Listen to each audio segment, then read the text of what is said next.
ఇలా కాదు, ప్యాలెస్లు ఉంటాయి 300 కోట్లు 400 పెట్టి ప్యాలెస్లు. ఇక్కడ ఉండేటంత రక్షణ ఉండదు అనేది నా అభిప్రాయం. అంటే కనిపెట్టుకుంటూ ఉండటమే కాకుండా మెడికల్ నాలెడ్జ్ ఉంది. ఇప్పుడు మెడికల్ నాలెడ్జ్ ఉన్న వాళ్ళు అరుదుగా ఉంటారు. మెడికల్ నాలెడ్జ్ ఉంది మాకు. మన 24/7 నర్సింగ్ సర్వీస్ అందుబాటులో ఉంటుంది. హాస్పిటల్స్ దగ్గర ఉంటాయి మాకు. మేమందరం ఇక్కడే ఉంటాం కాబట్టి ఒకళ్ళు కాకపోతే వాళ్ళు లేచేసి ముందు ఇమీడియట్గా హాస్పిటల్లో అడ్మిట్ చేసి వాళ్ళకి సరైన సహాయం అందించగా వాళ్ళని ఇంకా మంచిగా చూసుకుంటాను అవకాశం ఉంది. కాబట్టి ఇదే కరెక్ట్ అని నా అభిప్రాయం.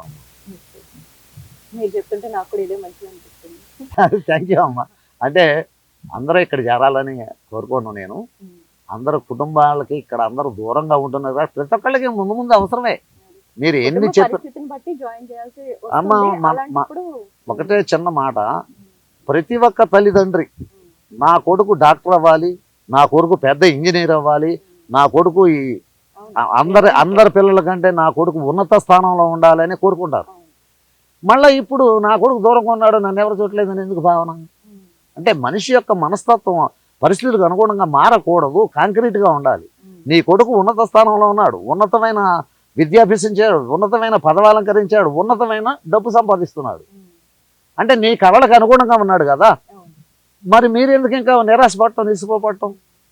మీరు మంచి ప్రదేశాన్ని ఎన్నుకోండి, వాళ్ళ సంరక్షణలో మంచి జీవితాన్ని గడపండి, మీ పిల్లల కళల్లో ఆనందాన్ని చూడండి, మీ ఆనందాన్ని మీరు మీ భార్యతో చుట్టుపక్కల వాళ్ళతో పంచుకోండి.